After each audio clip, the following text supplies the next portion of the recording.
All right, we have this nice SAT problem. What is the value of y squared if y is equal to square root of 34 squared minus 30 squared? Now, I have a question for you. Can you solve this problem? Down in the comments, put your answer, and you'll be surprised how many people get this problem wrong. And let's start with the problem and let's start to solve it. Well, the first thing you should ask in your mind is what is y squared? Very interesting. But if you read carefully, because SAT problems are all about reading properly. Well, you were given y equal to the square root 34 squared minus 30 squared. Very interesting, right? The y here is only raised to the first power, while this y that we're looking for is raised to the second power.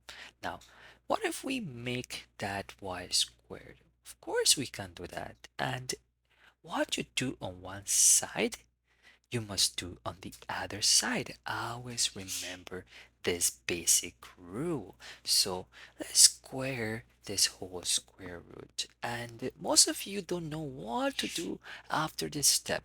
Well, guys, there is a rule that if you have a square root and it was squared, well, this square root will automatically be eliminated. So let's eliminate it. Guys, now we have what is y squared, but not so fast.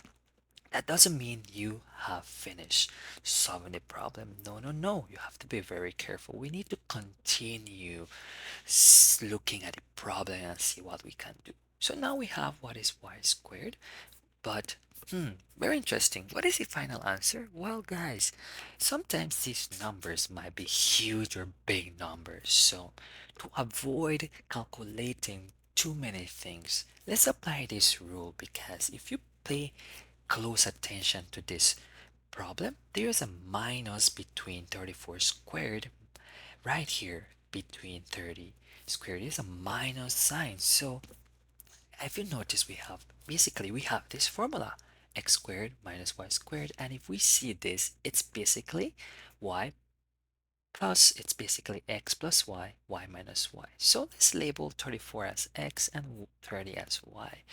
And now, guys, let's put these numbers in parentheses. Let's do 34 minus 30. It doesn't matter which one you do first. You can do the subtraction first or the addition. It doesn't really matter. I'm simply gonna go with minus because I just want a smaller number at the front. Now, I can minus 34 minus 30. That'll be 4. And 34 plus 30. If you add that mentally in your head, that will be 64. And now you have to be very careful because between the parentheses, we are multiplying. That little dot is not there, but you should keep that in mind. So let's do this um, in the vertical way. Let's solve 64 times 4.